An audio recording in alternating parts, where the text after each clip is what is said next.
ಯಜಮಾನ್ರ ಕಾಲದಿಂದ ನೀವು ಪರಿಚಯ. ಅದೇ ಇಲ್ಲಿವರೆಗೂ ಕರ್ಸೋ ಸ್ವಾತಂತ್ರ್ಯ ತಗೊಂಡೆ. ಅಭ್ಯಂತರವೇ ಇಲ್ಲ, ಹೇಳಿ. ಏನೋ ನನ್ನೇನ್ ಕೇಳ್ತೀಯ? ಅವಶ್ಯಕತೆ ಇರೋದು ನಿನಗೆ. ನನಗೇನಾಗಿದೆ? ಹಗಲು ರಾತ್ರಿ ಹೊರಗೆ ಅಲಿತಾನೆ. ಬಲ್ವಂತಕ್ಕೊಂದೆರಡು ದಿನ ಕೂತ ಮತ್ತೆ ಶುರು, ಮನೆ ಸೇರೋಲ್ಲ. ನನ್ನ ವಯಸ್ಸಿಗೆ ಸ್ವಾಭಾವಿಕ. ಕಾಲೇಜ್ ಬಿಟ್ಟ, ಓದಿನ ಅವಶ್ಯಕತೆ ಕಾಣ್ಲಿಲ್ಲ. ಎಲ್ಲಾ ತರ ಚಟಗಳಿಗೂ ದಾಸನಾಗಿದ್ದಾನೆ. ಹಣ ಇದೆ, ಸಮಯ ಇದೆ, ಸ್ವಾತಂತ್ರ್ಯ ಇದೆ. ನೋಡಿ ಅಂಕಲ್, ನೀವೇ ಹೇಳಿ, ಇಸ್ ದೇರ್ ಎನಿಥಿಂಗ್ ರಾಂಗ್? ನಾನು ಹೇಳಿದ್ದೇನಾದ್ರೂ ತಪ್ಪ? ಹೀಗೆ ಮುಂದುವರೆದ್ರೆ ಹೆಣ್ಯಾರೋ ಕೊಡ್ತಾರೆ ನಿನಗೆ? ಮದ್ವೆ ಆಗೋಲ್ಲ. ಖಂಡಿತ ಆಗಲ್ಲ. ಮತ್ತೆ ಯಾಕಾಗ್ಬೇಕು? ತಾಯಿ ನಾನು, ನನ್ಗಿರೋಲ್ವಾ ನಿನ್ ಭವಿಷ್ಯದ ಬಗ್ಗೆ ಆಸೆಗಳು, ಕನಸುಗಳು? ಕೇಳಿಸ್ಕೊಂಡ್ರಾ? ಇದು ಸಮಸ್ಯೆ, ಪ್ರಾಬ್ಲಮ್ಮು. ನನ್ನಂಥ ಒಬ್ಬ ನಡ್ತೆಗೆಟ್ಟ ಮನುಷ್ಯ, ಎಲ್ಲ ದುಶ್ಚಟಗಳನ್ನ ಮೈಗೂಡಿಸ್ಕೊಂಡವನು. ಅಂಥವನಿಗೆ ಯಾರಾದರೂ ತಲೆ ಸರಿ ಇರೋರು ಮದುವೆ ಮಾಡ್ತಾರಾ? ವ್ಯಾಮೋಹ ಅಂಕಲ್, ಕೆಟ್ಟ ಪುತ್ರ ವ್ಯಾಮೋಹ ಅಮ್ಮನ್ನ ಕುರುಡಾಕ್ಸಿದೆ. ಅವಳ ವಿವೇಚನಾ ಶಕ್ತಿನ ಕುಂಠಿತಗೊಳಿಸಿದೆ. ನಿಮ್ಮ ಸಲಹೆಗಳ ಅವಶ್ಯಕತೆ ಇರೋದು ಆಕೆಗೆ. ದಯವಿಟ್ಟು ಕೊಡಿ. ಬರಲಾ? ಒಂದು ನಿಮಿಷ. ನನ್ನ ವೃತ್ತಿ ಮರೆತುಬಿಡು. ನಿಮ್ಮ ತಂದೆ ಸ್ನೇಹಿತನಾಗಿದ್ದವನು. ಚಿಕ್ಕಂದಿಂದ ನಿನ್ನ ನೋಡಿದ್ದೇನೆ. ಒಂದೆರಡು ಮಾತು ಆಡಬಹುದಾ? ಸ್ವಾತಂತ್ರ್ಯ ಇದೆಯಾ? ನೀನೇನು ಕಡಿಮೆ ಬುದ್ಧಿವಂತ ಅಲ್ಲ. ತರ್ಕಬದ್ಧವಾಗಿ ವಿಚಾರಗಳನ್ನ ವಿಶ್ಲೇಷಣೆ ಮಾಡಿ ನಿನ್ನ ಮನಸ್ಸಿನ ಮಾತುಗಳನ್ನು ಗುರಿ ಮುಟ್ಟಿಸೋ ಚೈತನ್ಯ ಇದೆ ನಿನಗೆ. ನಿನ್ನ ನಡವಳಿಕೆ ತಪ್ಪು, ಅದರ ಅರಿವಿದೆ ನಿನಗೆ. ನಿನ್ನ ಅಮ್ಮ ಅಂದ್ರು ಚಟಗಳ ದಾಸ ಅಂತ. ಇಲ್ಲ, ನಾನೊಪ್ಪಲ್ಲ. ನೀನಿನ್ನೂ ಚಟಗಳ ದಾಸ ಆಗಿಲ್ಲ. ನಿನ್ನನ್ನು ನೀನು ನಿಯಂತ್ರಣದಲ್ಲಿ ಇಟ್ಕೊಳ್ಳೋ ಚೈತನ್ಯ ಕಳೆದಿಲ್ಲ, ಅದು ಇನ್ನೂ ಇದೆ. ಮತ್ತ್ಯಾಕೆ? ಬಿಡೋ ಅವಶ್ಯಕತೆ ಕಾಣ್ತಿಲ್ಲ. ತಾಯಿಗೆ ನೋವು ಕೊಡೋ ಅವಶ್ಯಕತೆ ಕಾಡ್ತಿದ್ಯಾ? ಯಾಕೆ?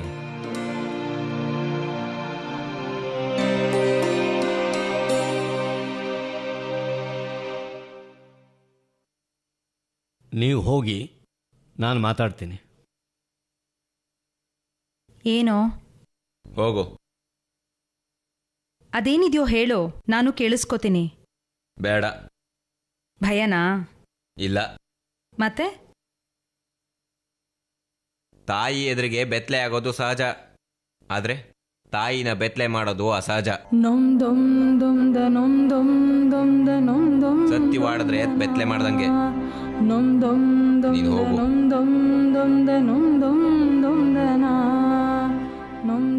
ಸಹಜ ಅಸಹಜಗಳ ಬಗ್ಗೆ ಇಷ್ಟು ಅರಿವಿರೋ ಇವನಿಗೆ ನನ್ನ ಅವಶ್ಯಕತೆ ಇಲ್ಲ. ಇಬ್ರೂ ಕೂತ್ ಮಾತಾಡಿ ಬಗೆಹರಿಸ್ಕೊಳ್ಳಿ. ಕಳ್ಳತನ ಸರಿನಾ? ತಪ್ಪು. ನಂಬಿಸಿ ಮೋಸ ಮಾಡೋದು ತಪ್ಪು. ಸುಳ್ಳಾಡೋದು ತಪ್ಪು.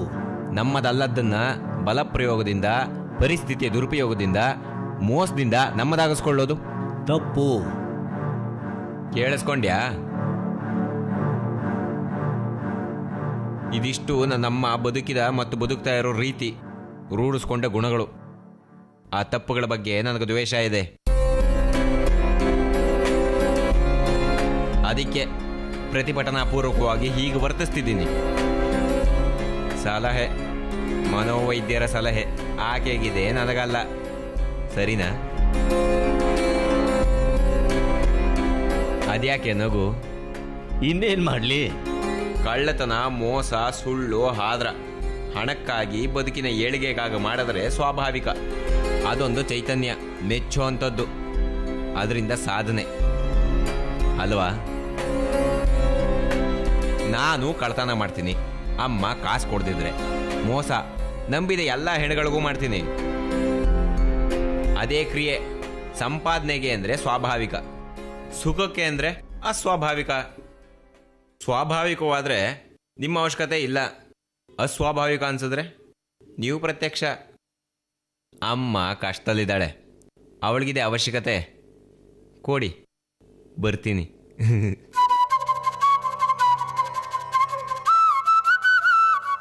ನಿಮ್ಮ ಬದುಕಿನ ರೀತಿ ಬದಲಾಗದೆ ಅವನು ಬದಲಾಗೋಲ್ಲ.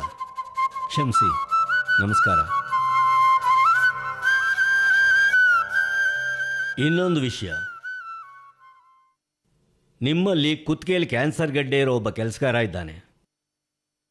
ಅವನ ಮಗಳು ಮಾನಸಿಕವಾಗಿ ಅಷ್ಟೇನು ನಿಯಂತ್ರಣದಲ್ಲಿಲ್ಲ. ಅವಳಿಗೆ ಈಗ 3 ತಿಂಗಳು. ಕಾರಣಕರ್ತರು ನಿಮ್ಮ ಸಂಸ್ಥೆಯಲ್ಲಿರೋರೆ.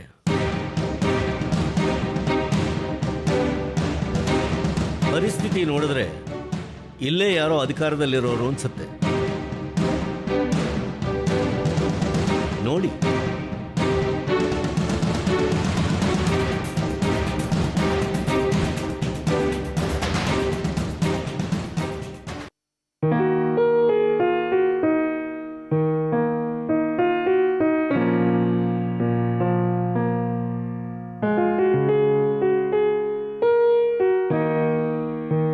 ಇರೋದು ಇನ್ನು 15 ದಿನ ತಿಂಗಳು ಅಷ್ಟೇ ಅಲ್ವಾ? ನಿಮ್ಮನ್ನು ಕೇಳದೆ ನಿರ್ಧಾರ ತಗೊಂಡೆ, ತಪ್ಪು, ಕ್ಷಮಿಸಿ. ಮಕ್ಕಳಿಗೆ ತಯಾರಿ ಕೊಡೋದೆ ಸ್ವಂತ ಕಾಲ ಮೇಲೆ ನಿಲ್ಲೋಕೆ, ಸ್ವಂತ ನಿರ್ಧಾರ ತಗೊಳ್ಳೋಕೆ. ತಪ್ಪೇನಿಲ್ಲ ಬಿಡು. ಮದುವೆ ವಿಷಯದಲ್ಲಿ ನಿಮಗೆ ಅಧಿಕಾರ ಕೊಡಬೇಕಿತ್ತು. ಆಯ್ತಲ್ಲ ಬಿಡು. ಥ್ಯಾಂಕ್ಸ್. ಎಲ್ಲಿವರೆಗೂ ಬಂತು? ವೀಸಾ ಆಯಿತು, ಅಲ್ಲಿಯ ಸಿದ್ಧತೆಗಳು ಮುಗಿದಿದೆ. ಟಿಕೆಟ್ ಒಂದು ಆಗಬೇಕು. ಹಣ ವ್ಯವಸ್ಥೆ ಆಯಿತು. ಸಾಲನ? ಇಲ್ಲ, ಮತ್ತೆ ಸೇವಿಂಗ್ಸ್ ಇತ್ತು. ಸಾಕಾಯ್ತಾ? ಅಹಂಕಾರ ಅಂತ ಅಲ್ಲ. ಮದುವೆಗೆ ಮೊದಲು ನೀನು ಇಲ್ಲಿ ಮಗ, ನಂತರ ಅಲ್ಲಿ ಅಳಿಯ. ಅಳಿಯ ಆದಮೇಲೆ ಅಲ್ಲಿ ಆಸ್ತಿ ಎಲ್ಲ ನಿಂದೆ, ಹಕ್ಕಾಗತ್ತೆ. ಮೊದಲೇ ಕೈ ಚಾಚಿದ್ರೆ ನನ್ನ ಮಗ ಕೈ ಚಾಚಿದ ಹಾಗಾಗತ್ತೆ. ನಿನಗೋಸ್ಕರ ಅಂತ ಆಗಲ್ಲ, ನನಗೋಸ್ಕರ ಅಂತ ಆಗುತ್ತೆ. ಕೈ ಚಾಚಿಲ್ಲ ಅಲ್ವಾ?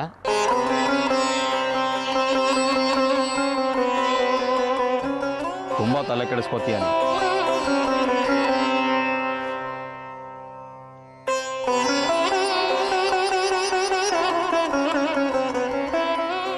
ವಯಸ್ಸಾಗಿದೆ. ಬಟ್ಟೆ ಬರೆ, ಊಟ ತಿಂಡಿ ಅವಶ್ಯಕತೆಗಳು ಕಮ್ಮಿ. ಅಂಗಾಂಗಗಳು ಸವದಿರುತ್ತವೆ, ಶಕ್ತಿ ಇರೋಲ್ಲ. ಇದ್ದಷ್ಟು ದಿನ ಜೀವಂತವಾಗಿರಬೇಕು. ಹೆಣವಾಗಿ ಬದುಕಬಾರ್ದು, ಅದಕ್ಕೆ ಭಿಕ್ಷೆ. ಧಿಕ್ಕರ್ಸ್ ಹೋಗಬೇಡ. ಮಗ ನಾನು, ಶತ್ರುನ? ವಯಸ್ಸು, ಸೆಳೆತ, ತಪ್ಪಾಯಿತು. ಸಂಬಂಧ ಸಾಯುತ್ತಾ?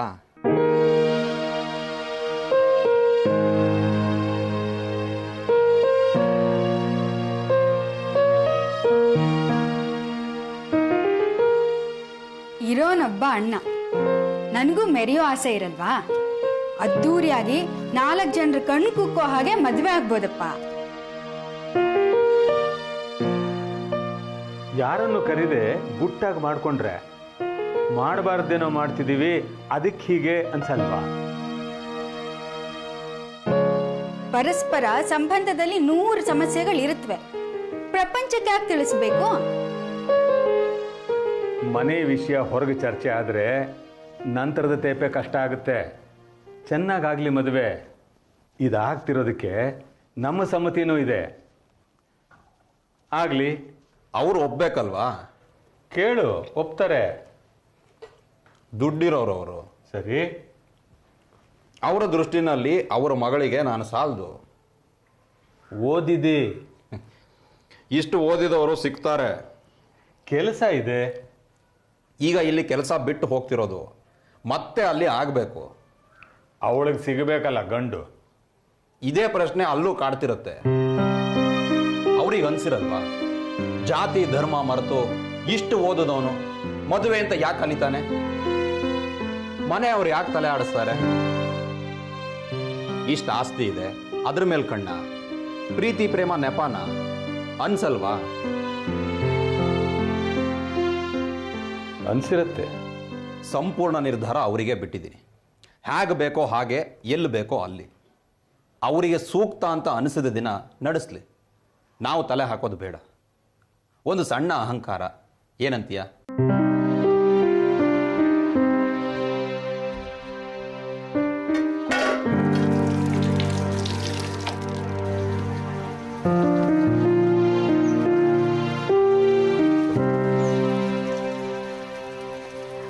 ಮನಸ್ಸಿನಲ್ಲಿ ಸಣ್ಣದೊಂದು ಆಸೆ ಇತ್ತು ಯಜಮಾನ್ರಿಗೆ.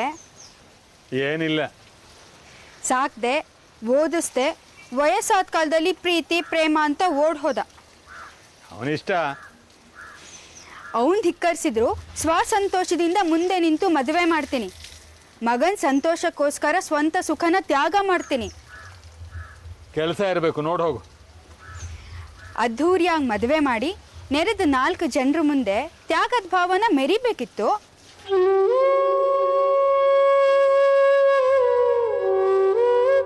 ಅದೊಂದು ಸಣ್ಣ ಸುಖ ಕೊಡ್ಬೋದಿತ್ತಲ್ವಾ? ಕೊಡಲ್ಲ. ಸಣ್ಣ ಸಣ್ಣ ಅಹಂಕಾರಗಳು. ಮಗನಿಗಂದೆ, ನನ್ನ ಬದುಕು ನಾನೇ ನೋಡ್ಕೋತೀನಿ, ಆಸರೆಗೆ ನಿನ್ನ ಹುಡ್ಕೊಲ್ಲ, ನಿಂದೇನಿದೆ ನೋಡ್ಕೊ ಸಾಕು. ಅವನಂದ ಅಸ್ತು. ಅಳಿಯನಿಗಂದೆ, ಮುದ್ದು ಮಗಳು ಮಾನವಾಗಿ ಸಾಕೋದಿದ್ರೆ ಸಾಕು. ಆಗಲ್ವಾ? 2 ಹೊತ್ತು ಊಟ ಹಾಕೋ ಯೋಗ್ಯತೆ ಇದೆ, ನಾನು ಹಾಕ್ತೀನಿ, ಕಳಿಸು. ಕಳಿಸ್ದ, ಕೂತ.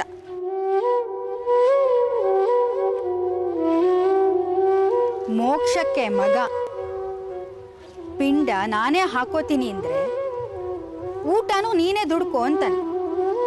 ಅಹಂಕಾರದಲ್ಲೇ ಅಸ್ತಿತ್ವ ಅನ್ನೋದಾದ್ರೆ ಆಯಾಸವೇ ಬದುಕು.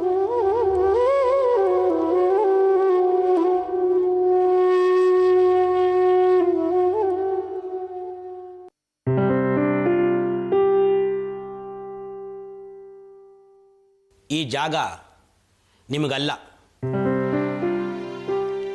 ಗೊತ್ತು. ಇಲಾಖೆಯಲ್ಲಿ ಹಣದ ಸೋಂಕಿಲ್ಲದೆ ಇರೋ ಜಾಗ ಬೇಕಾದಷ್ಟಿದೆ. ಅಲ್ಲಿಗೆ ಎಲ್ಲಿಗಾದ್ರೂ ಹೋಗಿ. ಇಷ್ಟು ದಿವಸ ಹಾಗೆ ಮ್ಯಾನೇಜ್ ಮಾಡಿದ್ದೆ, ಈ ಸಲ ಎಡವಟ್ಟಾಗೋಯ್ತು. ನಿಮಗೆ ತೊಂದರೆ ಕೊಡಬೇಕು ಅಂತಲ್ಲ, ಸಹಾಯ ಆಗ್ಬಹುದೇನೋ ಅಂತ ಕಳಿಸ್ದೆ. ಸಂಕೋಚ ಆಯ್ತು. ಗಂಡ ಮತ್ತು ಮಗ ಆಸೆ ಚೆಲ್ಲು ಸುರಿಸಿದ್ರು. ಮಗಳು ಬೈದ್ ಕಳಿಸಿದ್ಲು. ನಿಮಗನ್ಸಿದ್ದೇನು?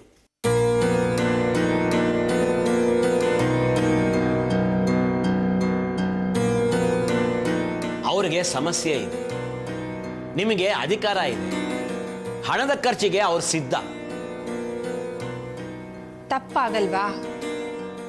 ಅಧಿಕಾರದ ದುರುಪಯೋಗ ಮತ್ತು ಬದಲಿಗೆ ಒಂದು ಬೆಲೆ ಅಪರಾಧ. ಇದಾ ಭಾವ? ಯಾಕೆ ಮಾಡಬಾರ್ದು? ಅಂದ್ರೆ ಅಪರಾಧ ಸರಿ, ಯಾಕಾಗಬಾರ್ದು? ಸಿಕ್ಕಾಕೊಂಡ್ರೆ, ಶಿಕ್ಷೆ ಆದ್ರೆ, ಕೆಲಸ ಹೋದ್ರೆ? ಅಲ್ಲಿಗೇನು? ಪ್ರಾಮಾಣಿಕತೆ ಉಳಿದಿರೋದು ಭಯದ ಮೇಲೆ, ಧ್ಯೇಯ ಅಂತಲ್ಲ.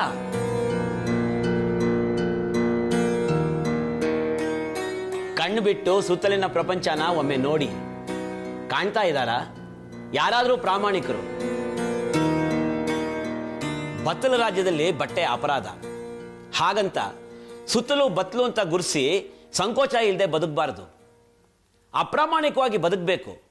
ಆದರೆ ಭಾಷೆ, ಹಾವ, ಭಾವ, ಭಂಗಿ ಪ್ರಾಮಾಣಿಕವಾಗಿರಬೇಕು. ಕಷ್ಟ. ರೂಢಿಸ್ಕೊಳ್ಳಿ. ನಿಮಗೆ ಸಾಧ್ಯವಾಗಿದೆಯಾ?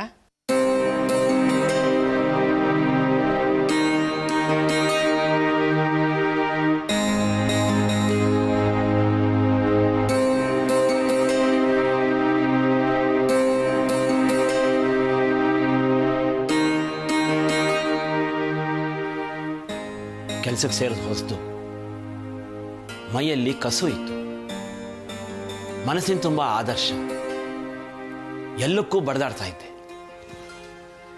ಬಹಳ ವೈಲೆಂಟ್ ಆಗಿದ್ರಿ ಅಂತಾರೆ. ಯಾವನೋ ಕಾಸು ಕೊಡೋಕೆ ಬಂದ,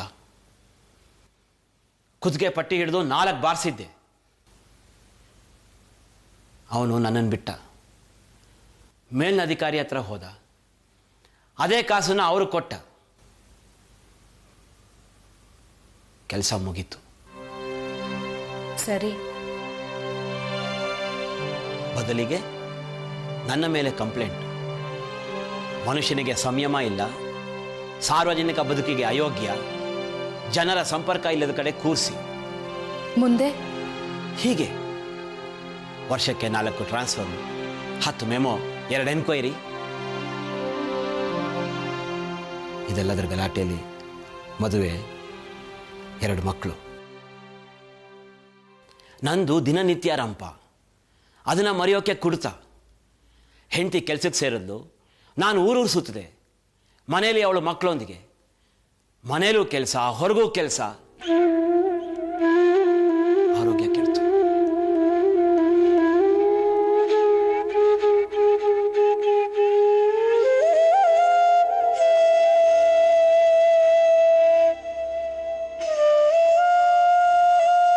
ಈಗ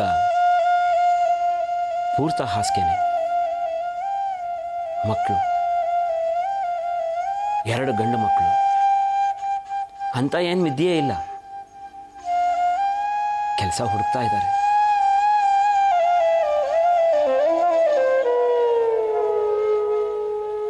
ಎಲ್ಲರ ಹಾಗೆ ಒಂದಿಷ್ಟು ಹಣ ಮಾಡಿದ್ರೆ ಸುಖವಾಗಿರೋದು ಅಂತೀರಾ?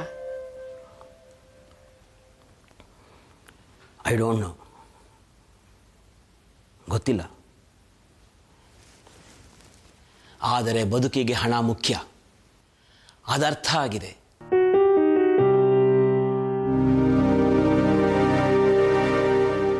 ಈಗ ನೋಡಿ, ಬೇಕು, ಆದರೆ ಕೊಡೋರು ಯಾರೂ ಇಲ್ಲ.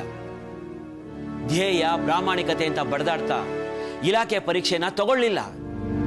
ಅಲ್ಲಿಗೆ ಅಧಿಕಾರ ಇರೋ ಹುದ್ದೆ ಸಿಗಲಿಲ್ಲ. ಬಡದಾಡೋ ಗುಂಗಲ್ಲಿ ಕೆಲಸನೂ ಕಲೀಲಿಲ್ಲ. ವಿರಕ್ತ ಮುಖಭಾವ ಹೊತ್ತು ಕೂರ್ತೀನಿ, ಬದುಕಿನ ಎಲ್ಲವನ್ನು ಲೇವಡಿ ಮಾಡ್ತಾ. ಬೆಳಿಗ್ಗೆ ಸಕ್ಕರೆ ಇಲ್ಲ ಅಂತಾಳೆ, ಇರೋರ ಮನೇಲಿ ಅದೇ ರೋಗ ಅಂತೀನಿ. ಸ್ವಂತ ಮನೆ ಮಾಡಲಿಲ್ಲ, ಅವಳ ಮಾತು. ಬಿಟ್ಟು ಹೋಗೋದ್ರ ಬಗ್ಗೆ ಯಾಕೆ ವ್ಯಾಮೋಹ, ನನ್ನ ಸಂತವಾಣಿ. ನಿಮಗೆ ಕಾರ್ಪಣ್ಯ ಅಂತ ಮಕ್ಕಳನ್ನ ಗೌರ್ಮೆಂಟ್ ಸ್ಕೂಲಿಗೆ ಸೇರಿಸಿ ಹಾಳು ಮಾಡಿದ್ರಿ, ಅವಳ ಮಾತು. ಜಗತ್ತಿನ ಎಲ್ಲ ಮಹಾನುಭಾವರು ಗೌರ್ಮೆಂಟ್ ಸ್ಕೂಲ್ನಲ್ಲೇ ಓದಿದ್ದು, ನನ್ನ ಮಾತು. ವಿರಕ್ತಿ ಅಲ್ಲ, ಭಂಡತನ. ಹೊಲಸು ಪ್ರಪಂಚದ ಹೊಲಸುತನವನ್ನು ರೂಢಿಸಿಕೊಳ್ಳಲಾಗದ ಷಂಡತನ.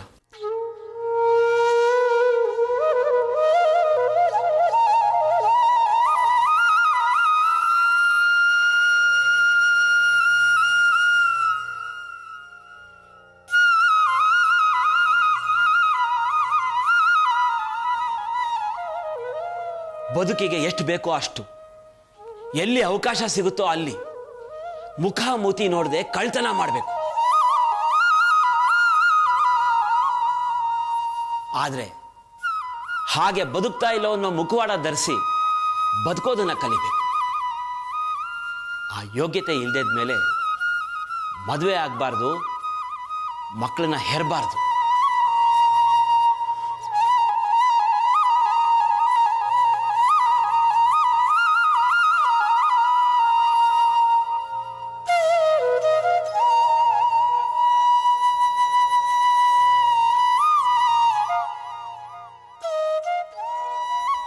ಸಾಕು ಈ ಬದುಕು.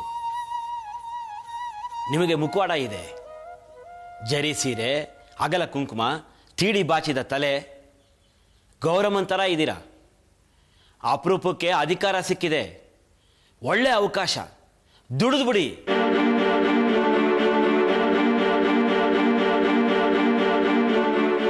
ವೈರಾಗ್ಯಕ್ಕೂ ಒಂದು ಯೋಗ್ಯತೆ ಇರಬೇಕು ಮೇಡಮ್. ದೊಡ್ಡ ಬಂಗಲೆ ಸ್ವಂತದ್ದಿರಬೇಕು, ಅಲ್ಲಿ ಒಂದು ಕೋಣೆಯಲ್ಲಿ ಸಂತರ ತರ ಬಾಳಬೇಕು. ಬ್ಯಾಂಕ್ ಬ್ಯಾಲೆನ್ಸ್ ದಂಡಿಯಾಗಿದ್ರೆ ಉಪವಾಸ ಶಕ್ತಿ ಕೊಡುತ್ತೆ, ಇಲ್ಲ ಅಂದ್ರೆ ಕಿತ್ಕೊಡುತ್ತೆ ಬದುಕಿನ ಚೈತನ್ಯನ. ಮಾಡಿ, ಒಂದಷ್ಟು ಮಾಡಿ ಪ್ರಪಂಚ ಮುಳುಗಲ್ಲ.